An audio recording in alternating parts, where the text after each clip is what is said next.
Oke, kita mulai saja kuliah hari ini. Kita buka dengan basmalah. Bismillahirrahmanirrahim.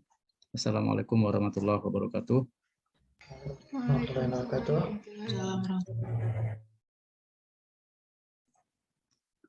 Oke, saya review sebentar tentang materi yang minggu lalu. Ya. Jadi kita bahas tentang menulis matematik ya, dan juga menulis skripsi matematik. Oke, kita bahas dulu sedikit tentang ini. Ini kan materinya sudah saya upload dan saya minta dibaca ya di e-learning-nya ya.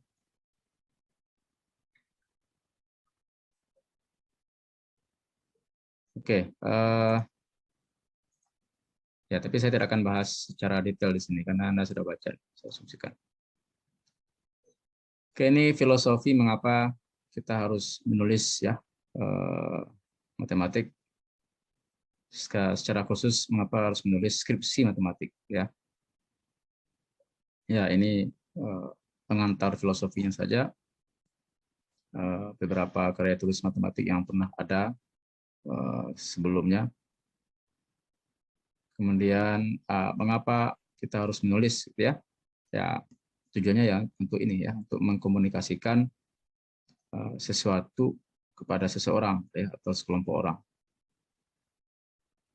Ya, supaya orang itu atau sekelompok orang itu ya bisa paham ya, dapat mengerti apa yang kita maksudkan gitu ya. Kemudian tinggal penting bagi penulis ya, tentu saja harus menguasai apa yang akan ditulis, mempunyai gambaran siapa yang akan membaca tulisannya, dan kemudian memperhatikan tujuan khusus untuk apa ia menulis ya. Ya, yang pertama menguasai apa yang akan ditulis ya tentu saja ya.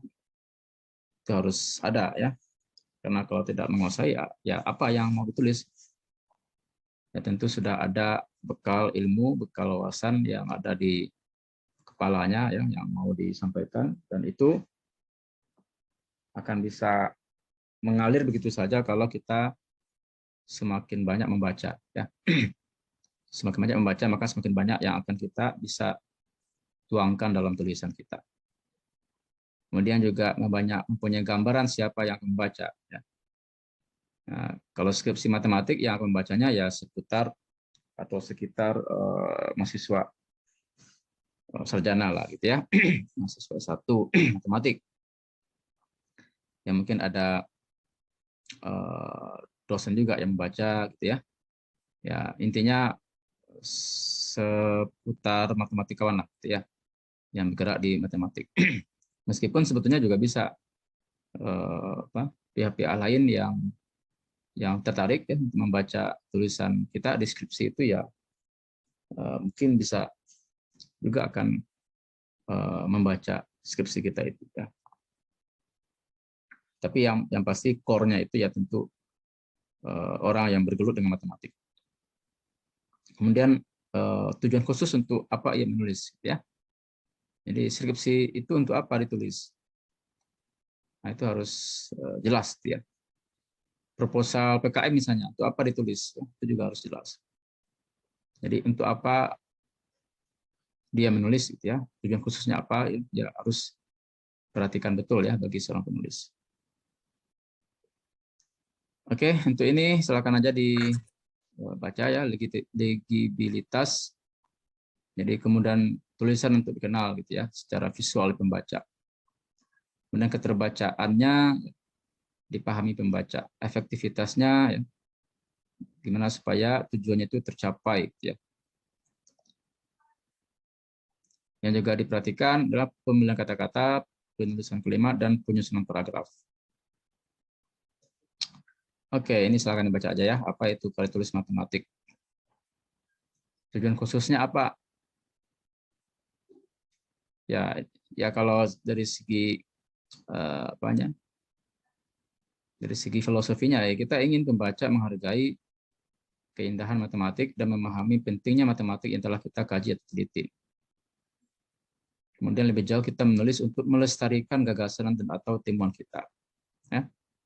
Jadi kalau kita punya gagasan, punya ide, punya sesuatu, ya orang akan bisa terus mengaksesnya atau orang akan bisa mengingatnya, orang akan bisa terus mempelajarinya.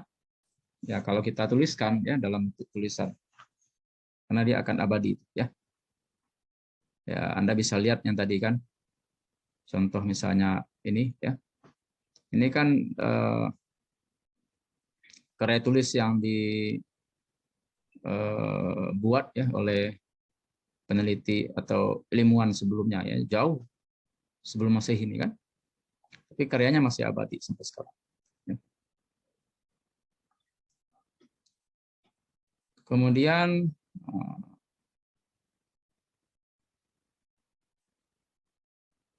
ya dua logical maps-nya itu ya, peta peta logisnya gitu ya. Jadi kaitan antara apa yang kita kaji atau teliti dan apa yang sudah dikerjakan sebelumnya. Ini harus nampak gitu ya dalam tulisan kita untuk karya tulis matematik. Kemudian struktur logis dalam karya tulis, ya pengantar, definisi, contoh, dalil, teorema, bukti dan seterusnya itu juga harus nampak dalam tulisan kita. Beberapa pertanyaan bantu yang juga mungkin bisa memandu kita ya dalam menulis apa hasil yang akan kita peroleh. Apakah hasil yang kita peroleh itu memperkuat atau mempertajam hasil yang sudah diperoleh sebelumnya? Ya, ini bisa jadi seperti ini. Atau apakah kita ingin mengoreksi hasil orang lain? Apakah kita menemukan sesuatu pola atau kriteria dari struktur atau objek matematika tertentu? Apakah kita menawarkan suatu metode baru dalam menyelesaikan masalah matematika tertentu? Atau apakah kita ingin menyajikan suatu hasil lama dalam perspektif baru? Ini boleh-boleh saja. Nah, ini yang barangkali di skripsi matematik untuk tahap sarjana, ini bisa jadi ini ya, bisa jadi sesuatu yang memang kita tuliskan gitu ya, dan dibolehkan meskipun hanya mengeksplorasi, hanya menulis kembali jurnal orang lain ya, tapi kita sajikan dalam konteks yang lebih update gitulah ya. Nah, ini tadi ya, sebelum Anda menulis, Anda harus banyak membaca ya. Ini kalau nanti skripsi ya perlu banyak membaca dari jurnal, dari buku, ya, dari skripsi-skripsi yang terkait, ya, baik dari jurusan kita sendiri maupun dari jurusan lain, ya, dan seterusnya.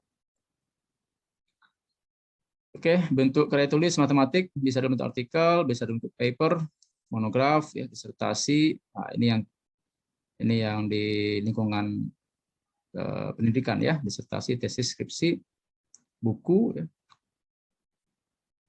Kemudian komponen-komponennya itu secara umum ya berupa judul, identitas penulis. Nah, ini abstrak kalau untuk paper. Ya. Kemudian ada pendahuluan, ada batang tubuh atau isi utamanya, ada penutupnya, dan ada rujukannya.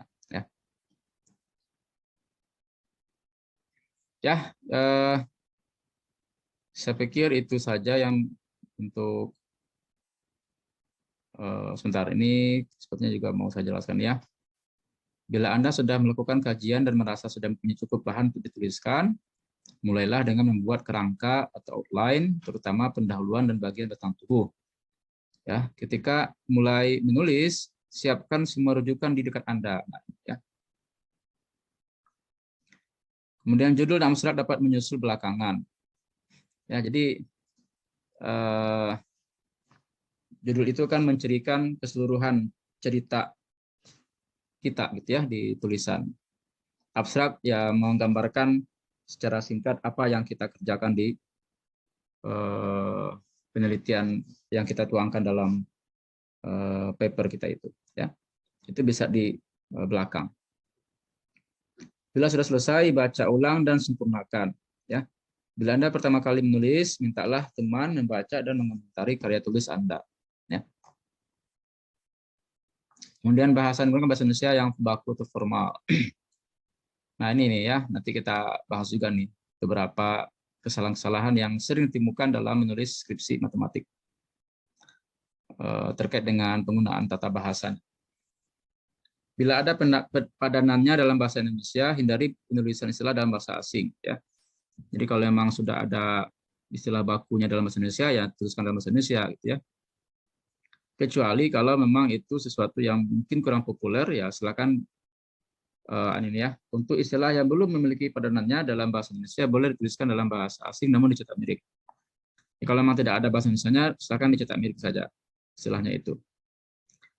Atau kalau pengen lebih lengkap, ya bisa pertama kali itu kita tuliskan bahasa Indonesianya dalam kurung pakai istilah asingnya apa, ya cetak miring. Tapi untuk berikutnya kita jelaskan saja pakai bahasa istilah Indonesia gitu ya. Skripsi dapat ditulis dalam bahasa Inggris bila ada co-pembimbing asing yang terlibat. Dengan istilah lain perlu persetujuan pembimbing dan persetujuan petulis ketua prodi. Oke, kita sendiri di jurusan itu sudah ada panduan skripsi ya. Sudah tahu semua? Di itu sudah ada di-upload panduan skripsi, template-nya pun juga sudah, template lateksnya, jadi Anda tinggal ikuti saja itu. Sudah tahu ya?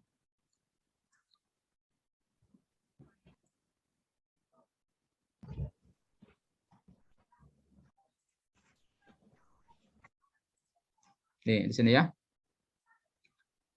Di jurusan di web kita matematik ya, unduh panduan. Jadi di sini ya lihat di panduan ya.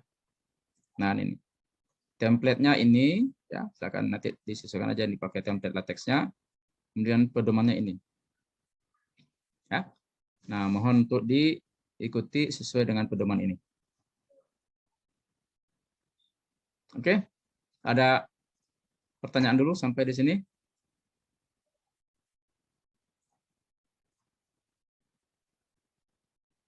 Belum, Pak. Belum ada, Pak. Oke, saya lanjutkan. Ini lebih khusus ke menulis matematiknya, beberapa hal yang mungkin perlu untuk diperhatikan ya.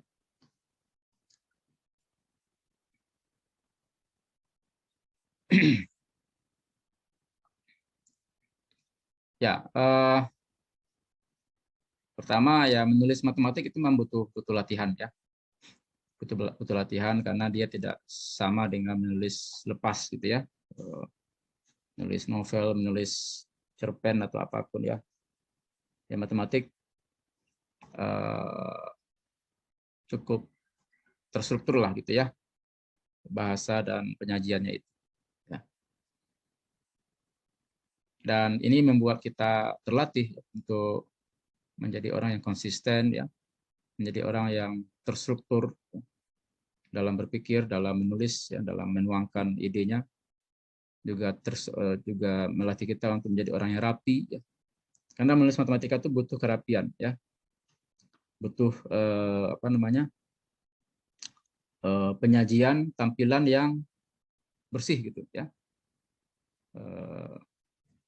Jadi disinilah kita terlatih untuk menjadi orang yang seperti tadi ya, terstruktur, rapi, konsisten gitu ya. Jadi dimanapun nanti itu akan ini ya, akan berguna nanti. Apa tadi skill yang tadi itu ya, kebiasaan atau karakter kita yang tadi itu. Kemudian inserting formula in ordinary text usually causes problems gitu ya. Nah, ini memang dalam beberapa aplikasi tulisan ya kayak Word apalagi LaTeX yang belum terbiasa, ini mungkin agak ini ya, agak lama. Tapi kalau sudah lama-lama dicoba ya justru malah akan terasa lebih mudah ya kalau udah ini ya, udah familiar. Oke, kemudian aturan-aturan nulisnya hindari terlalu banyak simbol ya, dan menulisnya kalau bisa kalimat lengkap ya. Karena kita di sini menulis ya, berarti ada produk karya tulisan yang kita akan hasilkan. Kecuali kalau misalnya nanti Anda menjelaskannya dalam bentuk papan tulis ya, mengajar misalnya gitu ya. Nah itu mungkin nggak apa-apa ya kalau simbolnya agak banyak, tapi tentu dijelaskan. Itu kan tujuannya hanya untuk mempersingkat saja. Kemudian semua rumus itu harus menjadi bagian dari sebuah kalimat. Ya. Nah ini banyak yang agak keliru nih saya lihat di beberapa skripsi mahasiswa yang pernah ada selama ini. Mungkin saya contohkan saja beberapa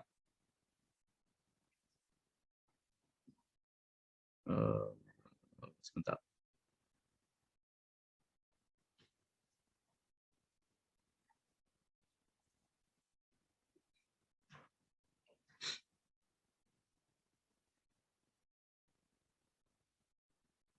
Contohnya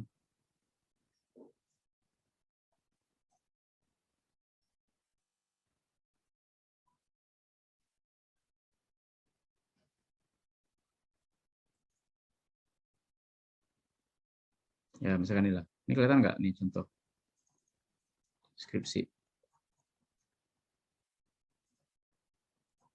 Bisa kelihatan?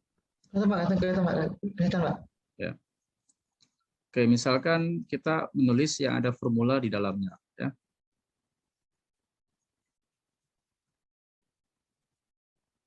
Ya oke, inilah misalnya ya. Nah ini. Berarti kan beberapa contoh persamaan diferensial berikut. Ya.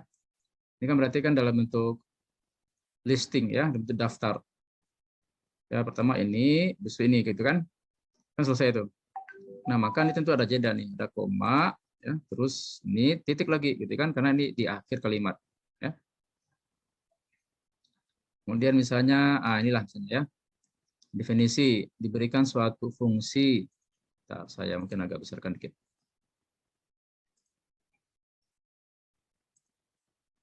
So, fungsi y semangan yx dengan y variabel tak bebas dan x variabel bebas persamaan Bernoulli didefinisikan sebagai berikut. Ini di mana p dan q adalah fungsi yang diberikan dan n adalah ini. Ya, jadi ini koma di sini kan, karena dia masih lanjut ya, di mana gitu ya.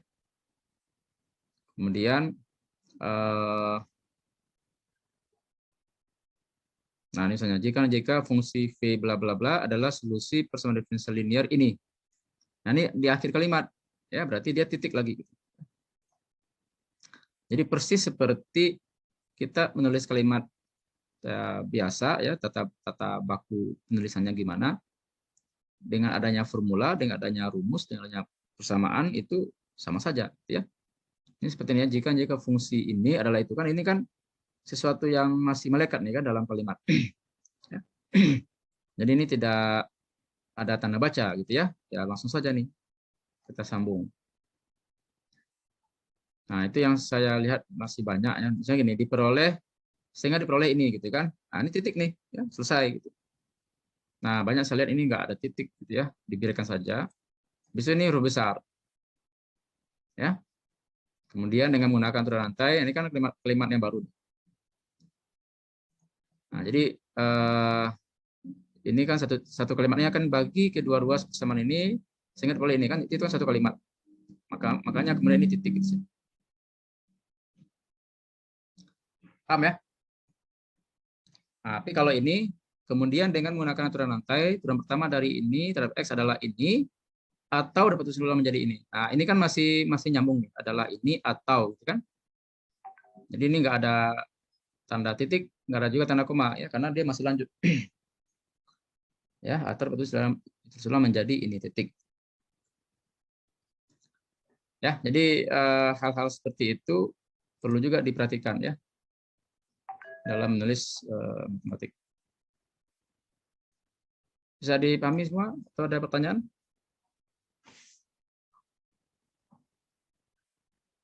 Cukup ya.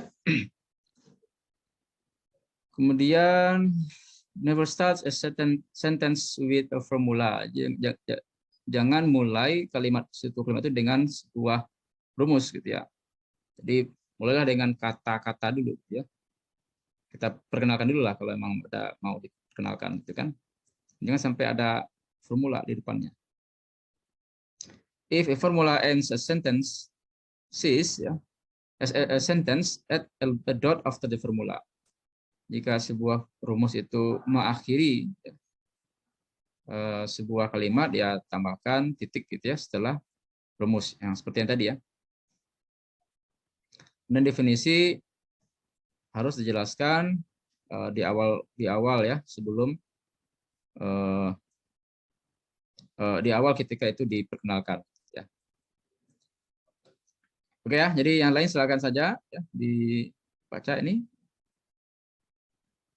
Juga beberapa contoh yang sebentar. Oh, ini mengucapkannya nih ya, mengucapkan rumus bagaimana gitu. Kalau nanti Anda presentasi ya, maka kita ucapkan seperti ini. Meskipun tidak perlu juga untuk mengucapkan detail gitu ya. Rumus-rumus ini semuanya setiap lembar slide kita bacakan semua rumusnya itu dalam bentuk kalimat apa dalam kita ini kan kita nyatakan gitu ya. Itu nggak perlu juga. Tapi beberapa barangkali memang ada. Ya. Oke, so lagi nih, letters that denote variables, constant, functions, bla bla bla should be written in italic. Ya. Huruf-huruf ya yang menyatakan variabel, konstanta, fungsi-fungsi, ya harus dituliskan dalam style huruf miring, ya. Nah, seperti yang tadi, ya. Seperti yang tadi, misalnya ini kan variabelnya IV, ini kan N gitu ya, Y pangkat N gitu ya. Ini semua huruf miring. Ini jangan sampai ada yang tegak. Misalnya ini, maka akan ditunjukkan bahwa fungsi Y adalah solusi persamaan Bernoulli. Nah, maka Y di sini itu juga miring. Jangan karena ini hanya satu saja huruf, kemudian ya kita buat saja seperti biasa hurufnya. Ini kalau ini mengikuti kan fungsi Y-nya berarti Y-nya tegak nih kan kalau biasa.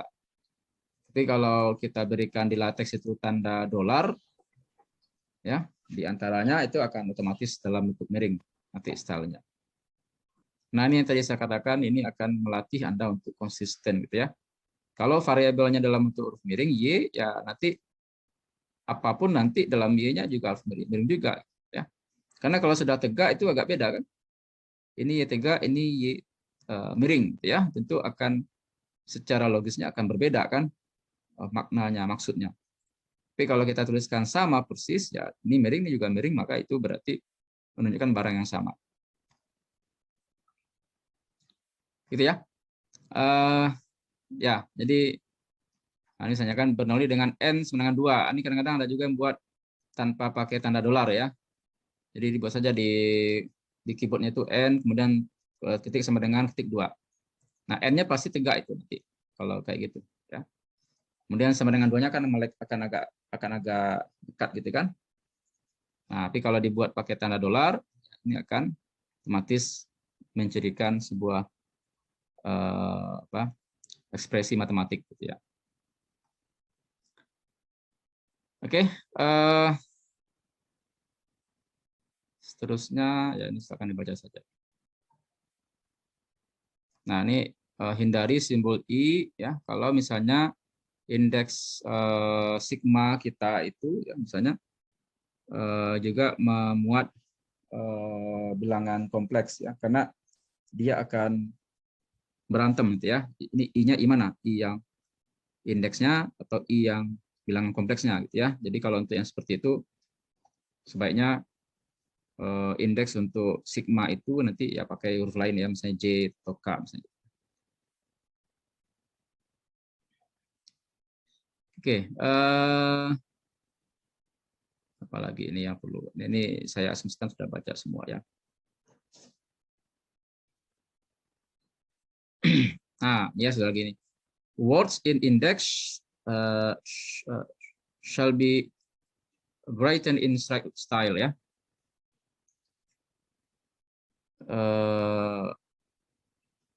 Kata-kata kalau dia dalam bentuk indeks ya itu harus ditulis dalam huruf style yang tegak ya. Jadi X max itu jangan ditulis X max-nya miring ya, max-nya, tapi max-nya harus dibuat tegak ya. Kenapa demikian ya? Nah tadi ya, kalau dia miring itu bisa jadi nanti ini berupa perkalian jadinya kan, M dikali A dikali X nih nanti. Karena dia menyatakan kalau miring itu menyatakan variabel kan tadi kan, variabel atau konstanta lah gitu ya. Ini dalam konteks ini berarti dia dianggap variabel gitu. Kalau miring. Tapi kalau tegak ya ini berarti sesuatu yang memang tidak lagi variabel ya, tidak lagi konstanta gitu ya. Yang mengindikasikan ini dalam ini indeksnya X max gitu ya. Itu ya. Nah, ini banyak yang bercampur-campur nih. Nah, ini X max-nya ditulis miring gitu ya. Meskipun kecil sekali ininya kesalahannya ya, tapi ini menandakan kita kurang konsisten dalam menulis ya. Kita kurang terstruktur dalam menulis. Kemudian juga misalnya log, log ini ya, log atau ln atau eksponensial exp misalnya, itu bukan variabel kan? Jadi harus juga ditulis tegak. Sinus, kosinus, tangen ya, itu semua ditulis tegak ya, tidak miring. Karena kalau miring itu bisa jadi maknanya jadi perkalian ya, L dikali O dikali G misalnya nanti. Kalau miring nanti jadinya bisa jadi S dikali I dikali N gitu ya. Itu berbeda. Oke, apalagi nih ya yang kira-kira perlu untuk diingatkan lagi nih.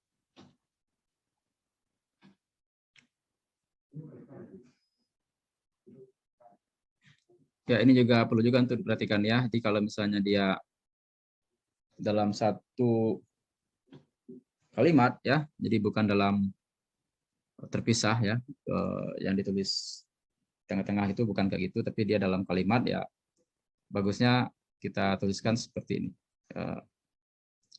Sorry, do not use slash if the formula is too high. Oh ya, tuliskan kayak gini gitu ya, daripada kayak gini. Karena kalau kayak gini nanti ininya jadi nggak bagus nih ya. Ya,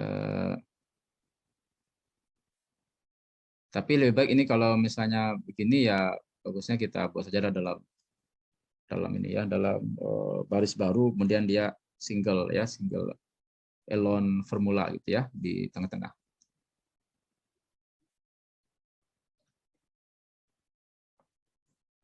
Oke. Ini juga ya. Functions that are abridgments are written in straight style ya. Sinus, limit, kata dia limit. Nah, itu jangan limitnya huruf miring ya. Cos, tangen ya, max tadi. Itu huruf tegak. Ya.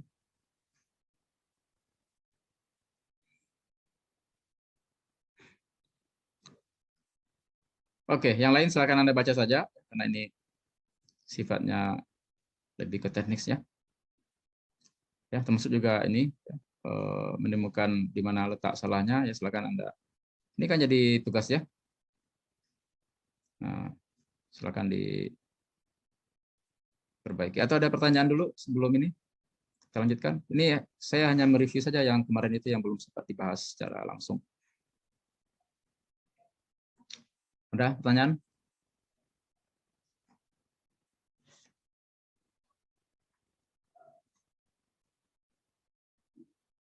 Ada pertanyaan tentang tugas barangkali atau gimana? Belum, Pak.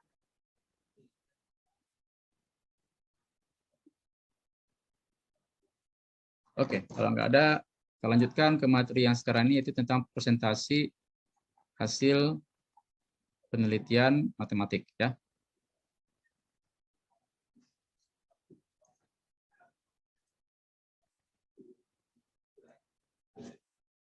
Oke, pertanyaan pertama adalah mengapa kita harus berbicara? Ya, mengapa matematika itu harus berbicara?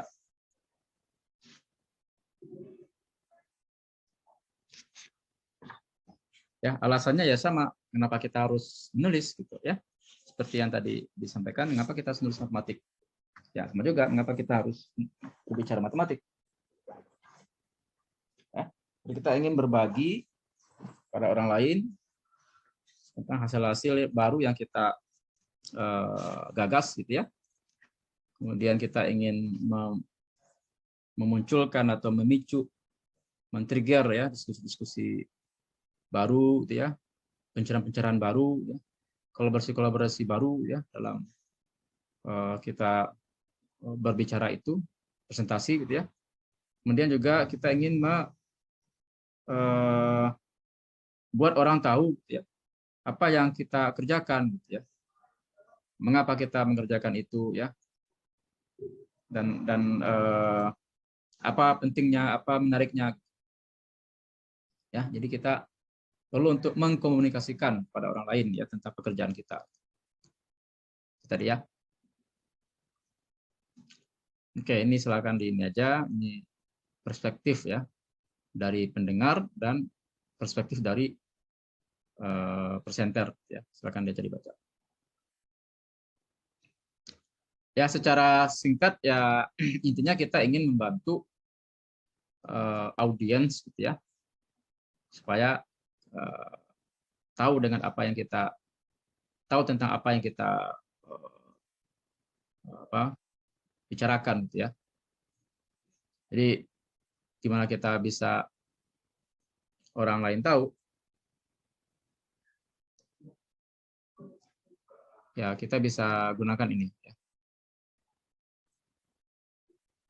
Jadi placing your presentation in a scientific historical context, ya. Tempatkan presentasi Anda itu buat supaya dalam konteksnya ya konteks saintifik, atau kalau dalam konteks dia mereview ya dalam konteks historicalnya, gitu ya. Kemudian perjelas statementnya ya, statement dari tujuan dan kesimpulan. Signposting to convey presentation structure, gitu ya. Jadi bisa saja kita nanti memberikan semacam tanda apa maksudnya ya, tanda-tanda atau istilah-istilah atau hal-hal yang bisa mengiring pembaca kita itu tahu tentang apa yang akan kita nanti bicarakan.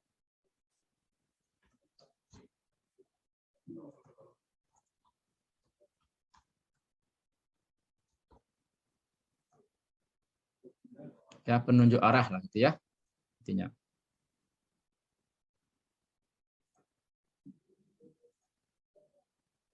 Tadi ya. Nah, ini. Kemudian eliminating unnecessary detail ya. Jadi hindari hal-hal yang tidak terlalu perlu ya. Ya nggak usah kita bahas ya.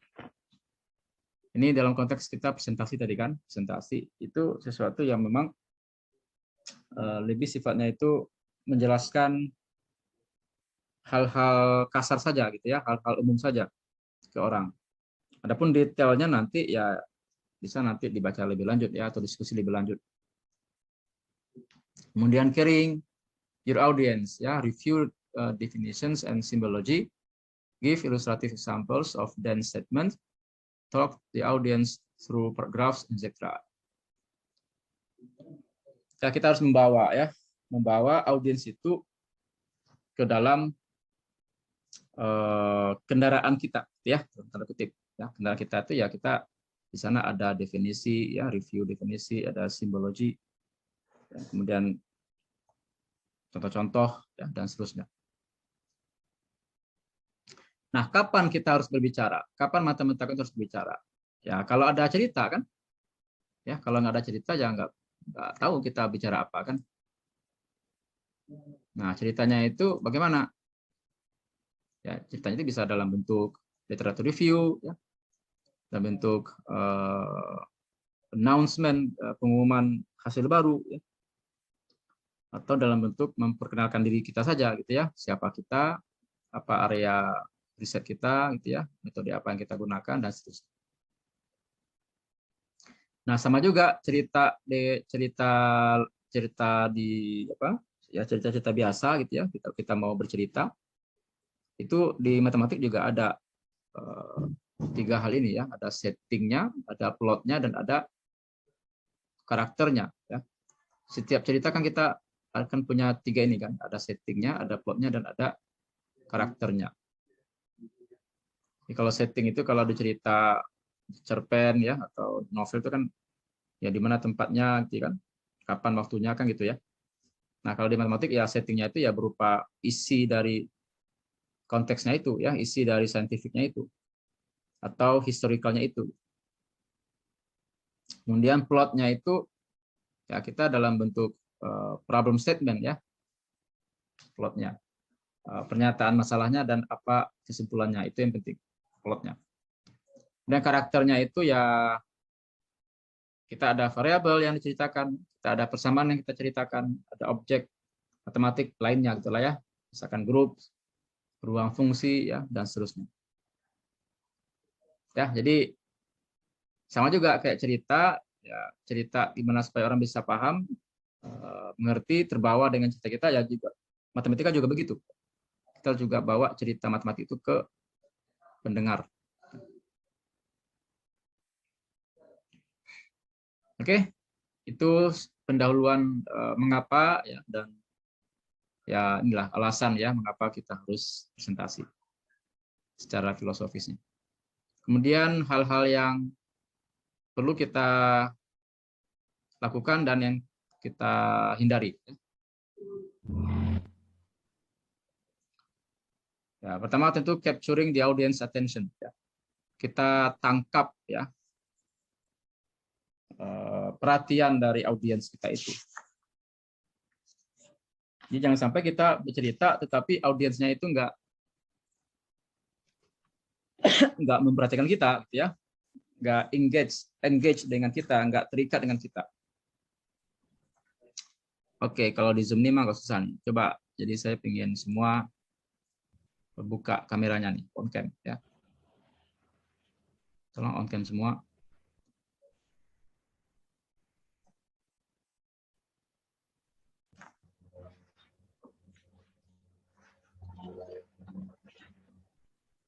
Halo. Beresin.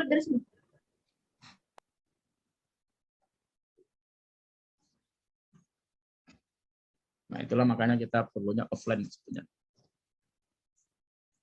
Kalau on cam kalau Zoom tanpa ini kan kita nggak ada ini.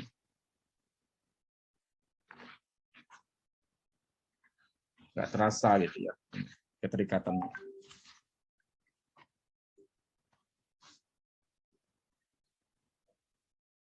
Dan lagi saya juga mau cek nih, ini Anda ini betul-betul menyimak atau tidak ya, atau menyimaknya sambil ngapain? Saya juga nggak tahu.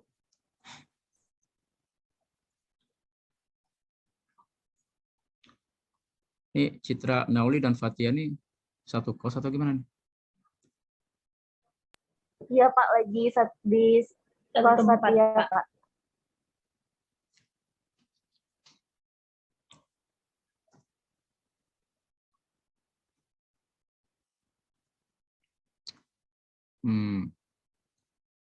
Dani.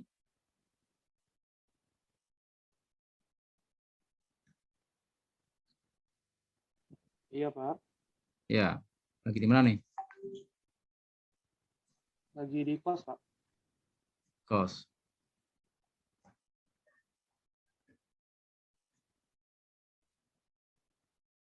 Faiza Andini, Wisman, ada mengikuti nih sekarang?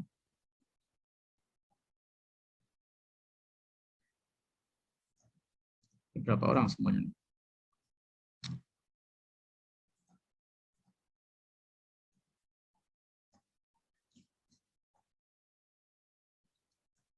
Ya, Faiza sama Wisman, monitor. Ya, Pak. Ya, ini malah kameranya.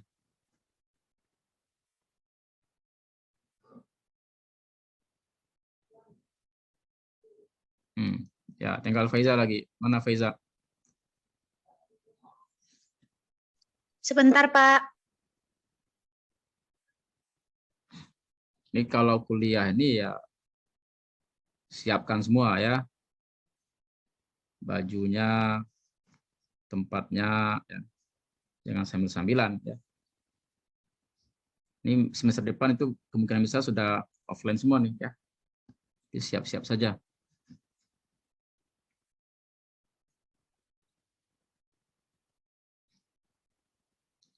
Nih, Faiza sebentar apa nih? Sebentar mau ganti baju atau ngapain nih?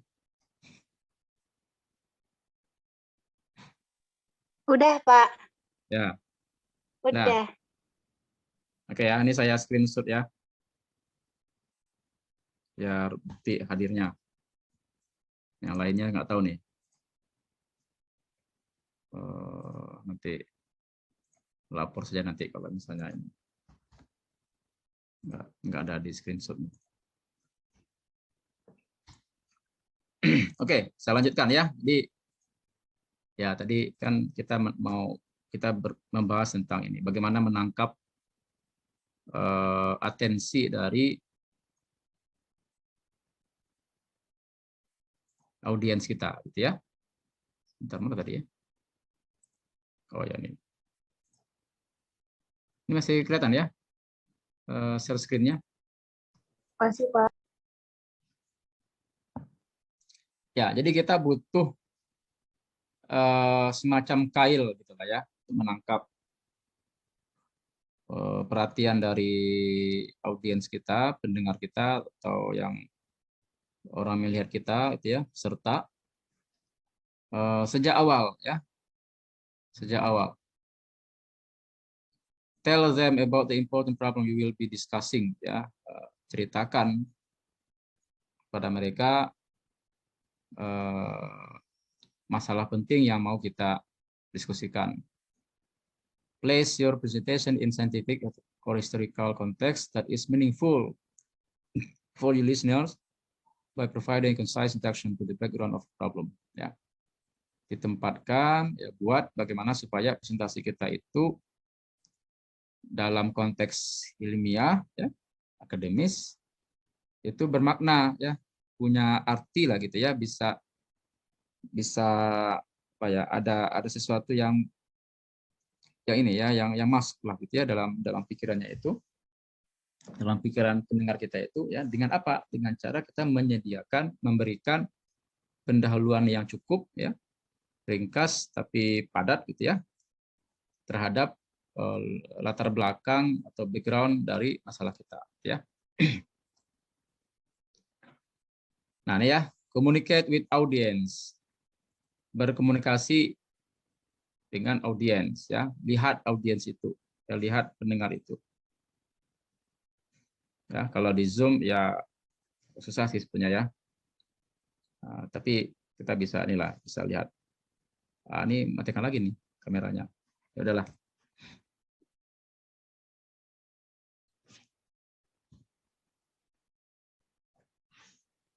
Lihat ya. Apalagi kalau nanti Anda misalnya seminar hasil misalnya ya, ada penguji. Dosennya agak apa ya? Agak angker gitu ya. Nah, itu harus dilihat ya. Jangan menunduk ya. Jadi kalau menunduk jadi lebih grogi kita. Dilihat terus dianya gitu ya. Sampai dianya sendiri yang menunduk ya. Dilihat audiens, karena itu juga caranya kita bisa ya, bisa engage ya, bisa terikat dengan audiens gitu ya. Mungkin ya secara umum ya kita bisa lihat secara ini ya, secara luas gitu ya, melihat audiens kita itu. Ya, sekali-sekali ya bisa kita arahkan mata kita ke salah satu audiens gitu ya. Nanti yang lain juga gitu. Ini jangan sampai ini ya, not just one corner of the room ya. Jangan sampai kita hanya melihat satu sudut ruangan saja gitu ya. Ini orang ini ngapain nih kok lihat itu saja gitu kan, jadi enggak ini ya. Jadi enggak bagus kesannya kan. If you are nervous, pick some spots at the back of the room above people's heads. Ya, jadi kalau misalnya nanti ada offline ya di kursi gitu kan, orang duduk di kursi. Kalau betul-betul grogi ya kita bisa buat semacam trik ya. Lihat saja salah satu spot ya di belakang ruangan itu yang ada tepat di atas kepala orang ya.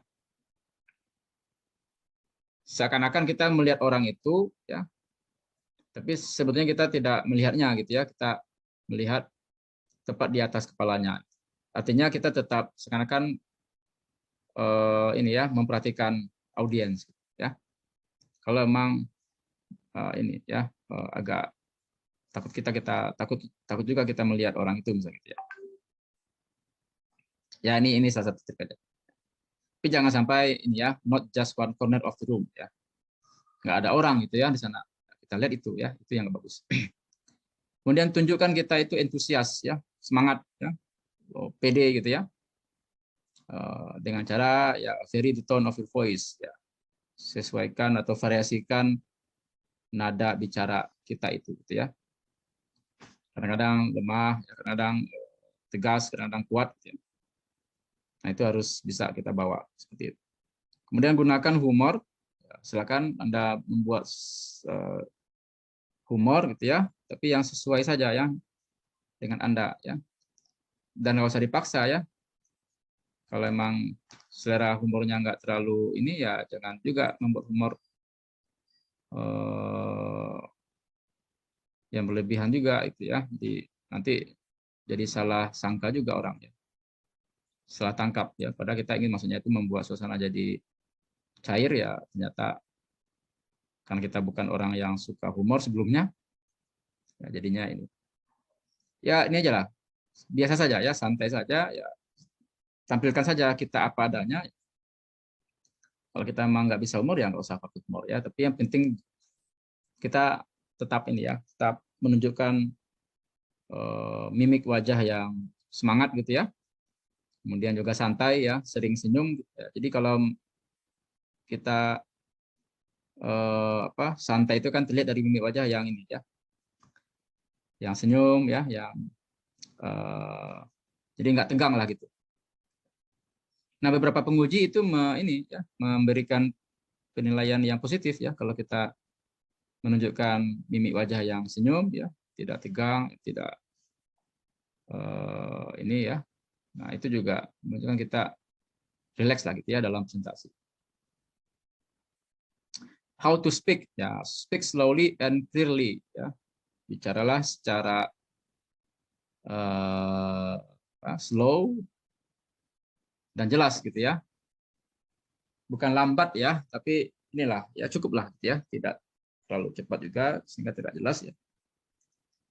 Kemudian take a breath before you move to the next slide. Ambil nafas sebelum kita berpindah ke slide berikutnya. Bahkan kalau kita baru memulai ya take a deep breath ya, tapi tidak terlalu kelihatan lah, tidak terlalu berlebihan lah gitu ya. Ya untuk mempersiapkan ini kita ya, skills kita ya. Kita siap untuk memulai seminar. Nah, kemudian ini yang agak susah nih, ya, saya pun juga agak susah. Try not to say so, gitu ya, gitu kan? Atau bisa juga dalam bentuk ini, apa namanya, gitu kan? Or other time feels too much, ya, ya jangan terlalu banyak lah gitu ya. Dan itu kita memang harus latihan, ya. We all do it, ya. Kita semua itu melakukannya ya, tanpa sadar. Saya pun ketika saya merekam, menyimak kembali rekaman saya, ya, ternyata saya banyak pakai gitu ya, nah gitu-gitu. Jadi kalau bisa itu dihindari, dilatih supaya itu bisa tidak terlalu banyak lah, gitu ya. Try standing squarely on both feet and keep hands somewhat still. Tetap berdiri di kedua kaki secara mantap gitu ya. Jadi tidak kalau kita offline mungkin mudah lah untuk menunjukkan ilustrasinya. Jadi kadang-kadang kan orang tuh berdirinya hanya di kaki satu saja kan bertumpunya, ya. Nah, kalau kita bicara dengan pede, dengan mantap, ya tunjukkan kita itu berdiri dengan kaki yang keduanya itu bertumpu, gitu ya. And keep hands someone still. Jadi tetap jaga keterikatan dengan peserta, gitu ya. Yang sampai dilepaskan lah, gitu ya, istilahnya gitulah. Gimana kita bisa terikat terus dengan pendengar ya ketika kita presentasi. Kemudian yang tak kalah penting juga adalah design of slides ya. Jadi desain slide kita itu don't use full or wordy sentences ya. Jangan terlalu banyak kalimat-kalimat yang berbunga atau yang terlalu berlebihan lah gitu ya. Kenapa? Karena harder for the audience to follow, harder for you to use a reminder ya. Don't put too much text on one slide. Jangan pula terlalu banyak menempatkan teks yang padat gitu ya dalam satu slide. Ya, karena juga itu akan susah juga untuk dibaca oleh orang. Ya. Continue on topic on next slide if too much for one slide. Jadi kalau memang dia perlu untuk dijelaskan dan itu tidak cukup untuk ditempatkan di satu slide, ya nggak apa, dilanjutkan saja di slide berikutnya. Gitu ya. Karena kalau dipaksa juga dalam satu slide itu akan terlalu ramai dan mungkin jadi kecil kan tulisannya, sehingga juga susah juga untuk dibaca. Ya, jadi kalau yang tadi terlalu banyak kalimat juga nggak bagus juga ya, karena ini adalah presentasi, ya, bukan tulisan karya tulis. Ya. Kalau karya tulis kita bisa menjelaskan lebih detail. Ya. Tapi kalau presentasi kita cukup menempatkan saja poin-poin penting. Ya. Makanya kalau di Microsoft Office itu kan namanya kan PowerPoint kan, PowerPoint. Jadi kekuatan dari poin-poin apa yang mau kita sampaikan gitu lah. Nah, itu makanya namanya PowerPoint. Kemudian make sure font is big enough to read. Ya, jadi pastikan tulisan atau huruf kita itu cukup untuk dibaca. Ya, 18 barangkali adalah ukuran huruf yang paling kecil ya kalau kita mendesain slide. Tapi itu juga tergantung dari ukuran ruang ya. Kalau ruangnya terlalu besar ya barangkali juga kita perlu untuk memperbesar fontnya. Tapi kalau di Zoom ini ya ini standar lah ya 18 ini masih bisa terbaca lah ya di Zoom karena orang akan melihat semuanya akan sama kan ukuran slide-nya kan. Oke, kemudian clear statement of the objectives. Jelaskan betul statement dari tujuan kita itu apa gitu ya. Apa yang mau disampaikan. Ya, jadi juga dalam kesimpulan juga ya perjelas gitu ya apa kesimpulannya. Nah, ini tadi ya signposting ya, giving structures to your presentation. Jadi penunjuk arah yang akan memberikan struktur dari presentasi kita itu. Ya, jadi kita mau bicara apa saja yang mau kita bahas ya itu udah kelihatan pembaca, pendengar ya, pemirsa atau audiens kita itu ya dari signposting kita gitu ya. Ya, ini misalnya contohnya nih. Ya, jadi ini satu slide misalnya gitu ya. Ini tidak terlalu banyak kalimatnya ya. Dan ini inilah ya cukuplah gitu ya untuk ditampilkan dalam bentuk kata-kata gitu ya. Karena ini memang penting kan untuk menjelaskan apa itu V, apa itu U, apa itu delta, apa itu rho dan apa itu D gitu kan. Ya, sambil orang membaca ya kita bisa juga menjelaskan gitu ya. Jadi orang tidak akan miss, pendengar tidak akan miss dengan penjelasan kita ya ketika dia membaca, audiens membaca ini kita juga menjelaskan ya itu bisa langsung connect ya. Nah, di mana nih ininya signpost-nya? Ini ya, motion and self interaction term. Ini kita ingin meng-highlight ini ya. Nah, ini akan kita jelaskan ini gitu, ya. Bahkan di sini perjelas lagi dengan pertanyaan, what does the motion and self-direction term look like? Nah, ini yang mau kita jelaskan. Nah, berarti orang akan terpandu ya dengan signpost kita itu, bahwasanya kita ke depan ya, slide berikutnya akan menjelaskan ini. Ya. Nah, ini dia ya, deriving the motion and self-direction term. Nah, ini sudah slide berikutnya ya, bla bla bla. Kemudian nah, ya ini langsung saja ke ini ya, ke summary of the modelnya ya, bahwasanya jawaban dari motion and self-direction term ini adalah ini. Ya, kira-kira gitulah ya cara kita menyajikan supaya lebih jelas audiens kita. Atau dalam lagi kan, ini memang nggak susah juga saya menghilangkan. Misalnya dalam presentasi di awal itu kita kan bisa juga buat outlines ya, outlines ya, kita mau membahas apa gitu ya. Pertama kita bahas dulu tentang historical approach ya, kemudian kita bahas new models and analysis, kemudian kita bahas concluding remarks the mobility problem. Enggak apa ya, ini kayak gini kita bisa saja menjelaskan di awal ya. Jadi dalam presentasi kita ini kita akan jelaskan pertama pendahuluan misalnya ya, kemudian penjelasan teori gitu ya, apa saja hal-hal yang kita jelaskan di sana kita buat juga ringkas sehingga orang akan lebih terpandu dengan apa yang mau kita bahas. Oke, kemudian simplify your slides ya. Nah, jadi buat supaya slide kita itu lebih mudah untuk dicerna, dipahami orang ya.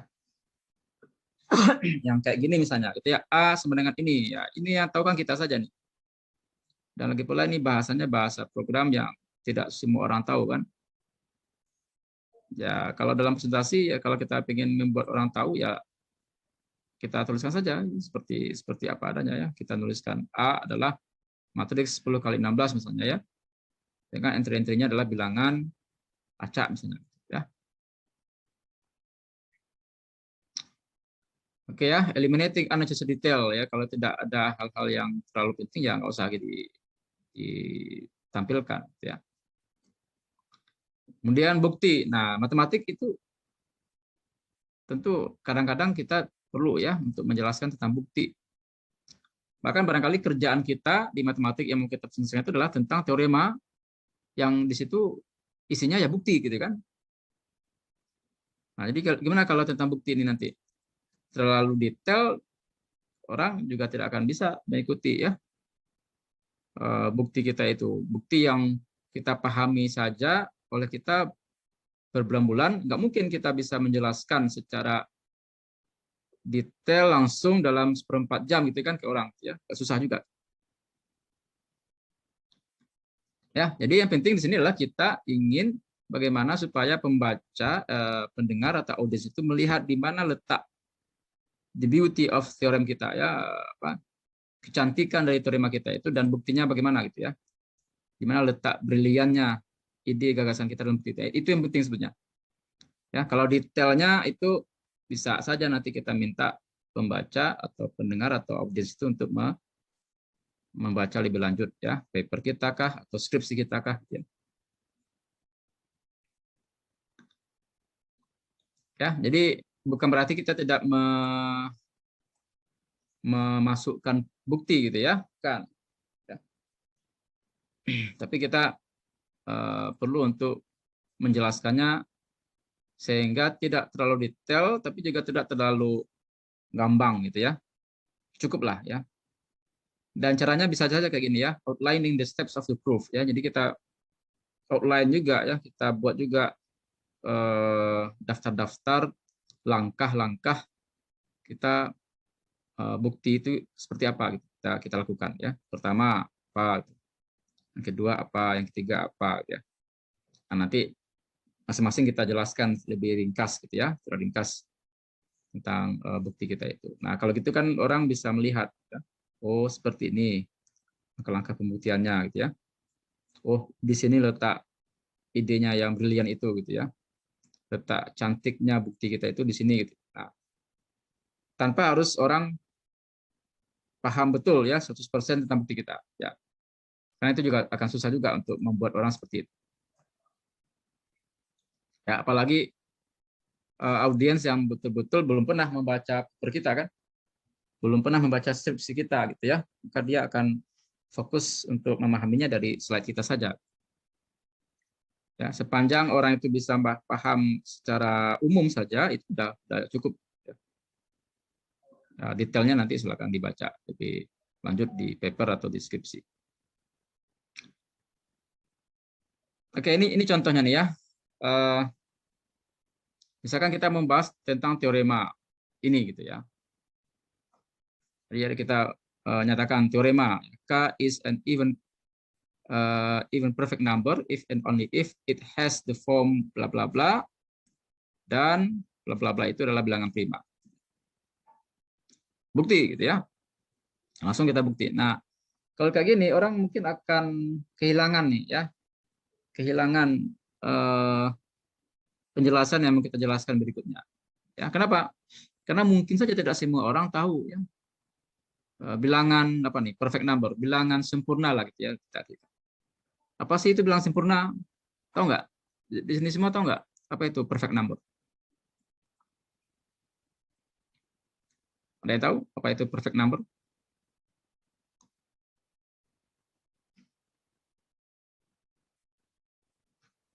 Ada? Ada?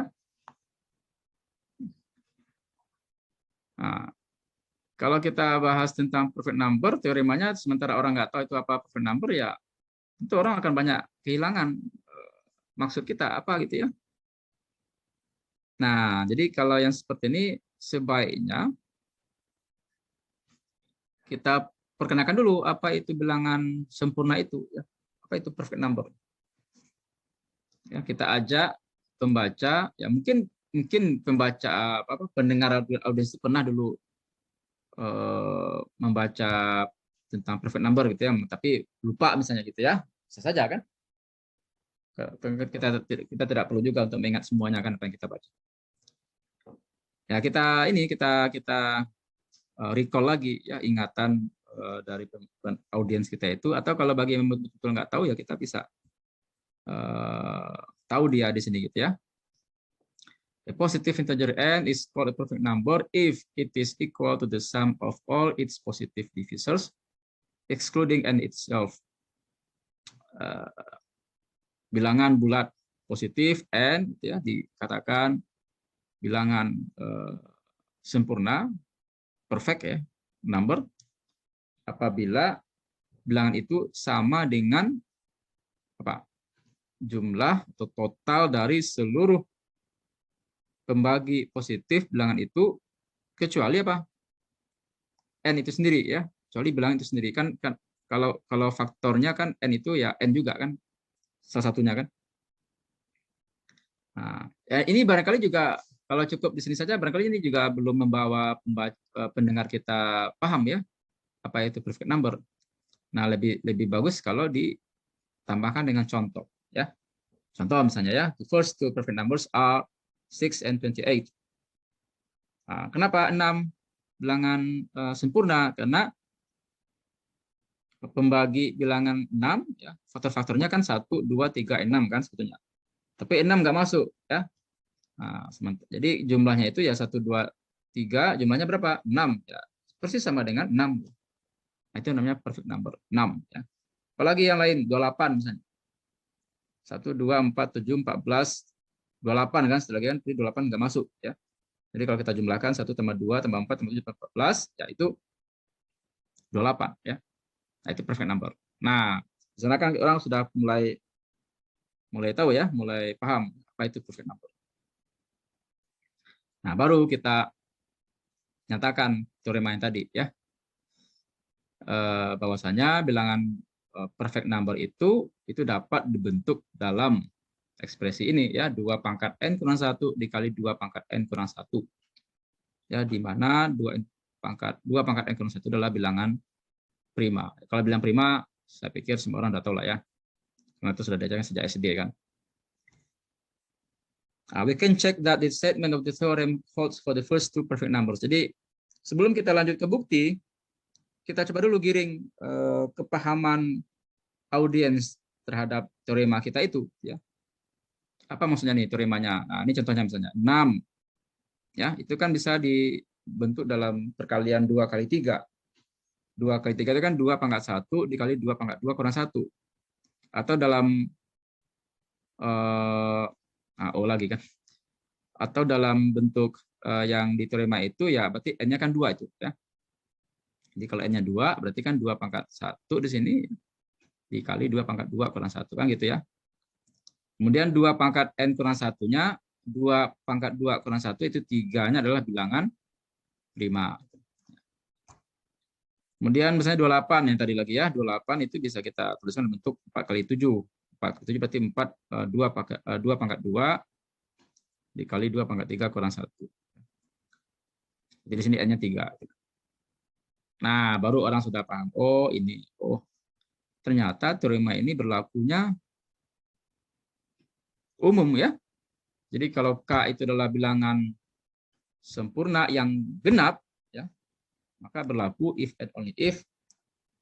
Bentuknya kayak gini, ya.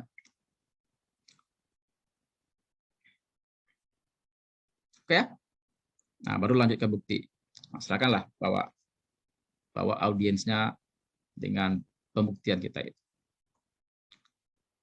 Ya, hal yang juga bisa kita bawa juga audiens sudah ini, ya, menyatakan atau menjelaskan tentang graf, ya. Jadi dalam bentuk graf itu bisa kita jelaskan lebih efektif lah gitu, ya. Atau dalam bentuk charts, ya. Tabel, ya, dan seterusnya. Nah, satu lagi yang desain dari slide-nya juga jangan terlalu norak, ya. Funky color schemes ini jangan juga terlalu kayak gini, ya. Ini hitam tapi kemudian ininya warnanya agak menyakitkan mata kita, ya. Apalagi kalau nanti audiensnya tuh orang-orang tua, ya. Sakit mata dan celik banget kan. Nah, jadi hindari itu, ya. Meskipun ini kalau bagi orang muda kan ini sesuatu yang beda daripada yang lain gitu kan, anti mainstream, ya, jangan gitu pula, ya. Boleh saja anti mainstream tapi tetap bisa orang paham, ya, terbaca apa yang kita tuliskan itu. Use color effectively, ya, jangan terlalu banyak juga warna-warna, ya, secukupnya saja gitu, ya.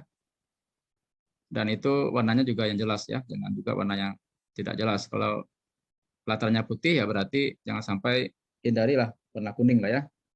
Karena kalau kuning dengan putih latarnya itu kan agak kabur juga lihatnya. Do I need to use fancy visual aids? Ini misalkan ini, ya, apa ya? Jadi kita misalnya perlu perlu alat bantu visual yang agak norak gitu, ya. Nggak perlu, ya.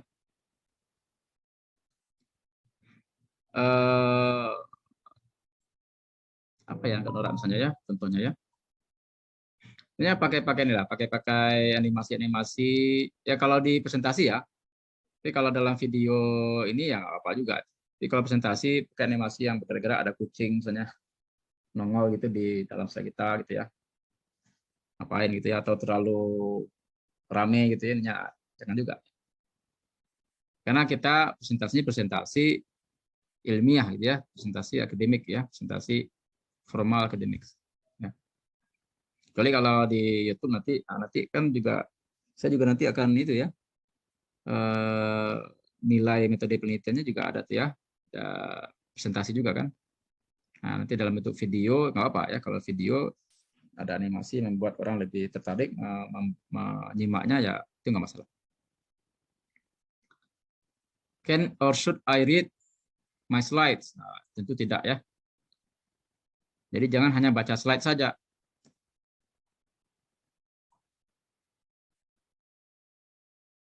Apa nih, nak tahu ini apa nih, Lutfi?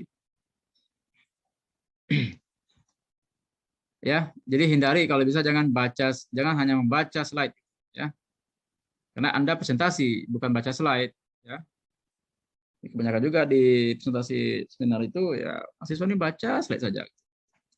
Apalagi yang kalau dibaca itu semuanya copy paste dari skripsinya, ya. Latar belakang, pastinya paragrafnya itu langsung masuk ke slide. Bukan begitu kan? Ya. Jadi kita ada elaborasi juga secara verbal gitu ya, secara oral kita mengucapkan ya, penjelasan kita ya, tanpa harus membaca satu persatu di slide itu. Andai pun kita harus membacanya, ya kita juga mesti untuk memberikan kesempatan kepada audiens untuk menyerap ya informasi yang kita baca itu, gitu ya. Nah, ini misalnya yang tidak bagus sekali lah. Ya. Ini kan seperti mengcopy paste saja nih ya, skripsinya langsung ke slide. Nah, ini enggak. Dan orang nggak akan mungkin juga membaca ini semua. Karena ini bukan presentasi. Ya. Ini adalah tulisan karya tulis kita, skripsi. Kemudian singkatan bagaimana? Ya hindarilah ya sebanyak ini mungkin, semaksimal mungkin hindari. Gitu. Karena orang mungkin banyak yang nggak tahu juga kan, nggak semua orang tahu juga tentang singkatan yang kita buat. Kecuali kalau sudah dijelaskan sebelumnya. Kemudian summarize your presentation and your presentation strongly. Ya, jadi ketika kita di akhir presentasi itu ya nyatakan ya secara singkat padat ya kata-kata positif ya, solid conclusion that summarizes and reinforces your take home message. Jadi ada sesuatu yang nanti perlu dibawa pulang. Ya. Kita ingin supaya pendengar kita itu, audiens kita itu ada yang pesan yang bisa dibawa pulang. Ya, dalam arti ingat gitu ya. Ada yang diingatnya lah gitu lah. Ya. Nah ini harus kita upayakan seperti itu. Kemudian yang tak kalah penting adalah ketika sesi pertanyaan, ya, sesi diskusi misalnya. Nah, apalagi nih kalau di seminar hasil ya, atau sidang. Yang pasti kita harus mempersiapkan jawaban atas beberapa pertanyaan-pertanyaan yang mungkin muncul dari apa yang kita bahas itu. Ya. Mempersiapkannya bisa jadi dengan meminta bantuan pada teman. Tolong dengarkan saya presentasi, nanti tolong daftarkan pertanyaan apa yang mungkin muncul. Atau juga bisa latihan di depan pembimbing juga boleh. Ya, try to get discussion going by having some leading questions. If there are different theories, ask audience if they find one more compelling. Ya, jadi kalau misalnya ada teori yang berbeda atau sesuatu yang berbeda, ya, dengan kita jelaskan, ya, misalnya ada yang protes gitu ya, atau ada yang agak tidak setuju lah ya dengan apa yang kita sampaikan, ya nggak apa ya, tanyakan lebih lanjut gitu ya, tanyakan lebih lanjut pada audiens itu maksudnya gimana. Kalau memang pada akhirnya kita yang salah ya nggak apa ya, akui saja ya. Oh ya, saya baru sadar ini ternyata begini gitu kan. Nah, Bapak jangan juga terlalu ini ya. Kita over defense gitu ya. Udah jelas salah tapi kita tetap juga pertahankan. Nah, itu orang akan kesal juga. Ya. Ya, tapi kalau untuk kasus ya, seminar hasil ya tentu kita Anda seminar itu kan sesuatu yang sudah disetujui kan oleh pembimbing ya.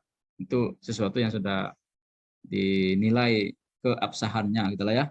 Kebenaran yang dituliskan itu kan. Nah, itu nggak masalah. Kemudian what not to do ya, sekarang jadi baca lah ya. Banyak nih ya, stand on one leg, ini tadi katakan ya. Berdiri tapi di kaki sebelah saja. Hit yourself or a table ya. Jadi mukul-mukul meja gitu kan, itu kan kayak orang stres. Tap your pen, turn your back on the audience. Nah, ini sering kali juga. Ini sampai kita menghadap membelakang audiens ya. Wave your hands like you're talking Italian. Nah, ini seperti kita berbicara kayak orang Italia gitu ya. Terlalu banyak tangannya bergerak. Put your thumbs in your pockets ya. Nah, ini juga dihindari ya. Jangan sampai kita berlagak orang yang ya, apalagi kalau di Indonesia, di inang ini ya kalau kita berbicara tapi kita masukkan tangan kita di saku celana itu kan agak kurang sopan ya. Cross your arms and take a football pose. Ya, kayak gini lah ya. Nah, itu ya kayak orang berpose football apa foto-foto bola itu kan kayak gitu ya. Nah, itu nggak boleh juga. Hindari itu ya. Try to smile at the audience if you are not too nervous ya. Ya, senyum boleh tapi jangan terlalu berlebihan gitu ya, smile. Nanti jadi salah sangka orang atau jadinya nggak bagus gitu ya. Oke, terakhir sebagai penutup, pertama tentu Anda harus belajar dari yang lain ya. Makanya di aturan kita yang seminar hasil itu kan ada kewajiban untuk menghadiri berapa minimal 10 ya. 10 presentasi mahasiswa yang lain kan. Nah, itu gunanya ya untuk melihat kesalahan orang sebelum kita apa saja supaya tidak terulang gitu kan. Atau apa mungkin yang bagus yang dijelaskan oleh mahasiswa itu ya itu menjadi masukan juga buat kita gitu kan, itu bisa kita adopsi nantinya. Ya. Nah, ini gunanya. Bahkan ada kewajiban kan untuk menanyakan berapa kali penanya atau pembahas minimal supaya Anda bisa maju seminar hasil. Anda sudah baca panduannya atau aturannya?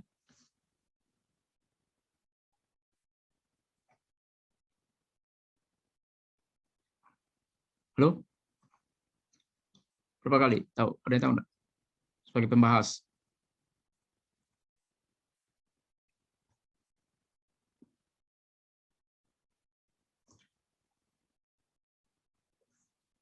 Masa nggak tahu nih? Ini angkatan 18 ada nggak di sini enggak? Harusnya sudah ini ya, sudah siap-siap ya kan? Ada yang tahu berapa kali membahas minimal?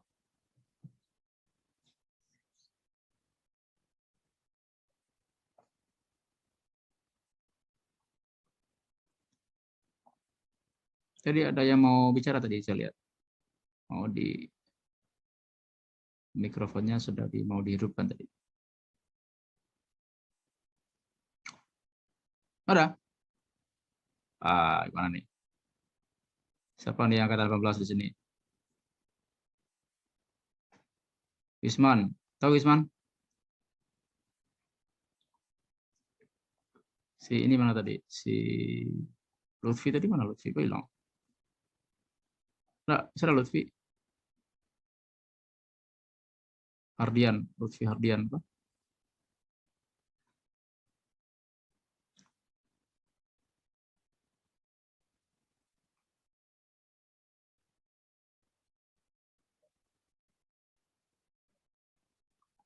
Halo, ini dengar saya nggak nih? Dengar, Pak. Nah, nggak tahu berapa pembahas minimal. Berapa kali jadi pembahas minimal kalau mau maju seminar hasil? Tahu? 3 kali. Hah? 3 kali, kali? Pak. Iya, Pak. Nah, baca ya panduan itu ya. Nah, itu kegunaannya itu apa? Gunanya itu untuk bisa juga ya belajar. Jadi kalau ada pertanyaan-pertanyaan, tapi belakangan saya menilai pertanyaan-pertanyaan dari mahasiswa ini yang pembahas itu agak ini ya, agak di luar dari harapan kita sebetulnya. Jadi pertanyaannya justru kayak menguji gitu ya pertanyaannya. Coba jelaskan apa yang dimaksud dengan ini gitu. Itu pertanyaannya. Itu kan pertanyaan penguji itu kan harusnya kan. Ini kita bukan menguji ya, kalau untuk mahasiswa ya yang bertanya itu bukan menguji, tapi memang bertanya. Ada penjelasan yang nggak jelas ya. Bisa dimulai dengan kata-kata gini. Saya tertarik dengan penjelasan Anda pada slide sekian, halaman sekian gitu kan. Nah, tentang ini gitu ya. Tapi saya belum begitu paham tentang apa yang Anda maksud dengan ini. Bisakah Anda jelaskan lebih detail lagi ya, supaya saya bisa paham apa yang dimaksudkan. Ya kayak gitu nggak apa ya. Tapi kalau pertanyaannya, bisakah saudara menjelaskan tentang ini? Apakah yang dimaksud dengan ini? Itu kan penguji itu ya. Nah, jadi pertanyaan dari mahasiswa itu maksudnya ya betul-betul pertanyaan gitu loh ya, murni untuk bertanya, bukan menguji. Ya. Nah, ada juga kasus yang saya lihat itu mereka sudah dipersiapkan siapa yang bertanya ya, takut pertanyaannya itu terlalu sulit. Jadi supaya tidak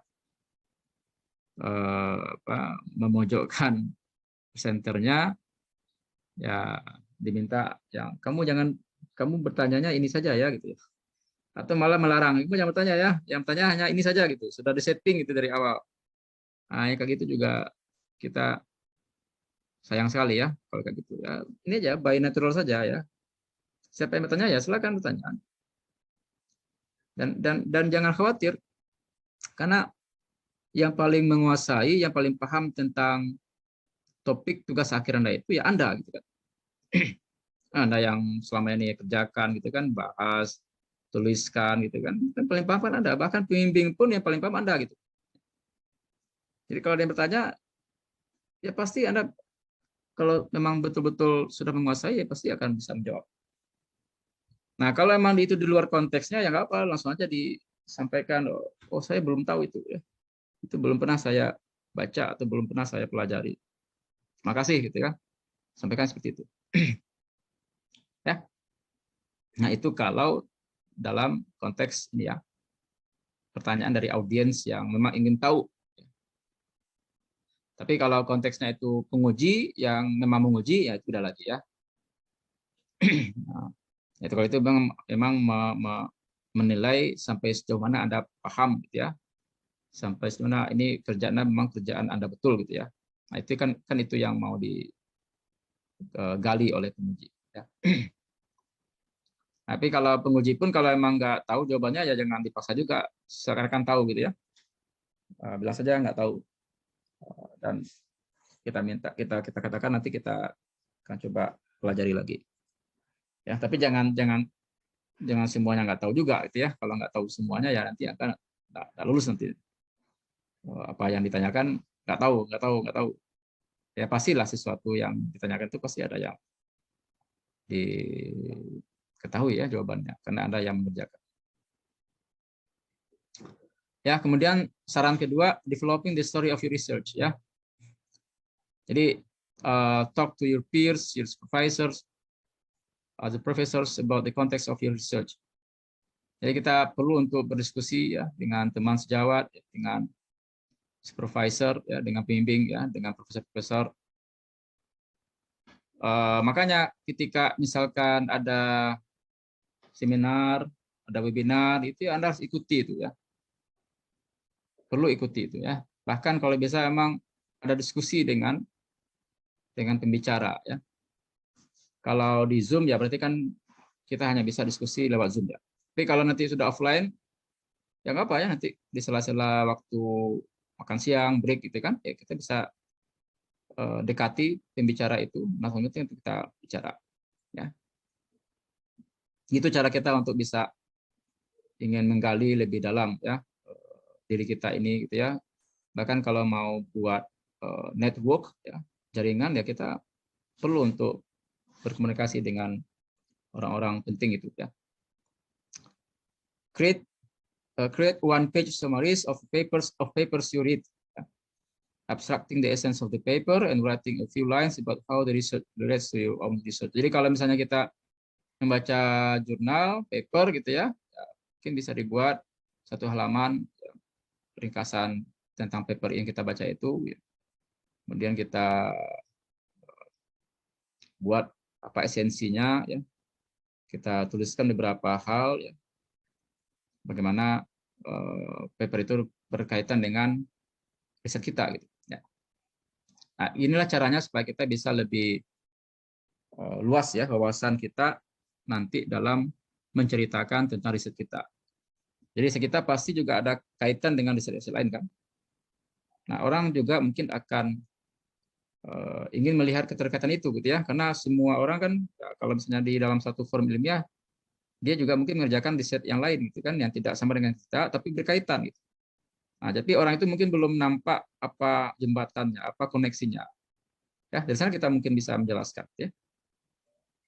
Dan di sanalah kita mungkin bisa memunculkan jaringan-jaringan baru ya, kolaborasi baru dengan peneliti lainnya.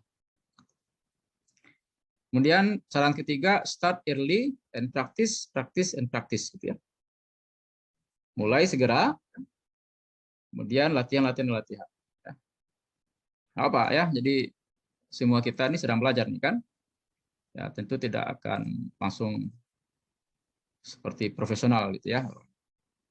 Saya pun dulu ketika pertama kali pengalaman presentasi dalam bahasa Inggris di negara Inggris ya, yang dihadiri oleh profesor-profesor dari Inggris, semuanya pakar-pakar, yaitu juga agak ini juga gitu ya, grogi juga awalnya. Ya, dan beberapa kali latihan terus ya di rumah. Waktu itu kan sudah bawa istri ya, jadi di depan istri latihannya gitu ya, sering. Sampai sudah hafal di luar kepala juga apa yang mau disampaikan karena sering latihan. Ya, jadi nggak apa, jadi latihan aja terus. Sampai betul-betul kita performanya betul-betul yang paling baik gitu ya. Oke. Saya pikir demikian ya yang materi tentang presentasi tentang penelitian matematik ini. Jadi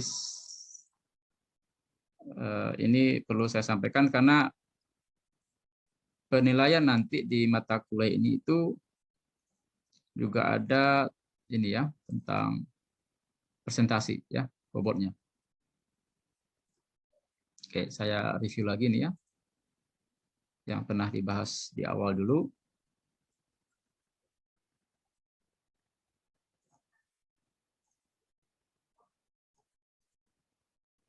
Oke. Nah nih ya penilaian. Draft proposal PKM-nya itu 50%. Nah, nih ya, presentasi 20%, tugas dosen 30%. Ya, jadi presentasi nanti dalam bentuk rekaman ya, dikirimkan di e-learning-nya itu buat slide-nya, kemudian direkam ininya penjelasannya itu. Ya. Itu minimal ya, seperti itu. Atau bisa juga dalam bentuk buat animasi, ya presentasi kita mau, presentasi itu presentasi tentang ini kita ya, tentang topik PKM-nya itu. Buat animasi, video animasi nggak apa ya. Jadi disampaikan ada penjelasannya, ada visual infografisnya atau apa gitu ya. Ini di-upload di e-learning. Nah, beberapa itu saya sempat menyimpan ya, beberapa video yang saya pikir sangat bagus ya. Mungkin Anda bisa lihat juga nih sebentar sebagai rujukan.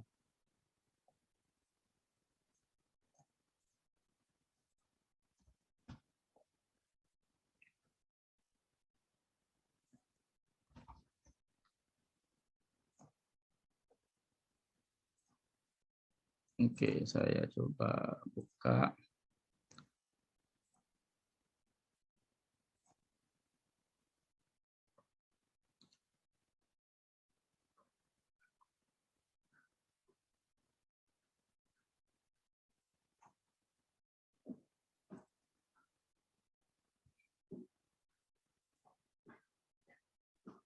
Nah, ini ya selected presentation ini ya dulu itu hanya Halo para pemuda hebat Indonesia, perkenalkan saya Alia Ginastari dari jurusan Matematika Fakultas MIPA Universitas Andalas.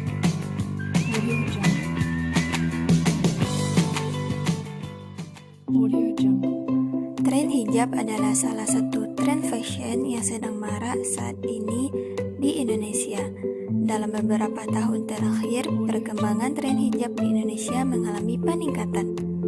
Perkembangan tren hijab di Indonesia dapat dilihat dalam kehidupan sehari-hari, di mana tren penggunaan hijab di kalangan masyarakat semakin meningkat. Fenomena tersebut tidak terlepas dari pengaruh gaya hidup masa kini yang tidak dapat dipisahkan dari teknologi. Menurut pengamatan peneliti yang bernama Ibrahim pada tahun 2007, fenomena perkembangan tren hijab merupakan suatu transformasi sosial yang menarik. Pergeseran selera dan gaya dalam berbusana menjadi bagian dari industri fashion sejak akhir tahun 1990-an. Hasil penelitian menunjukkan bahwa pemahaman mengenai tren hijab di Indonesia merupakan perkembangan yang positif, namun terjadi suatu pergeseran makna.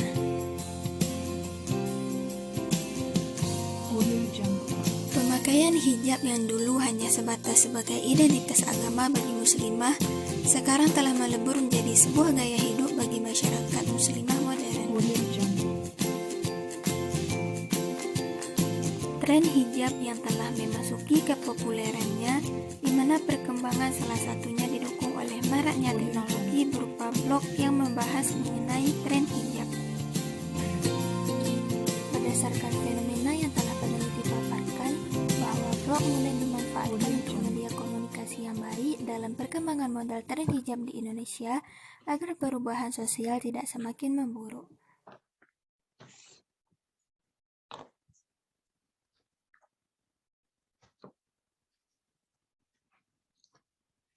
Ya, itu salah satu contoh video presentasi yang saya pikir cukup menarik lah ya. Singkat, padat, animasinya ada, visualisasinya ada, sehingga jelas gitu ya apa yang dimaksud. Oke, saya pikir demikian untuk hari ini. Ada pertanyaan, silakan.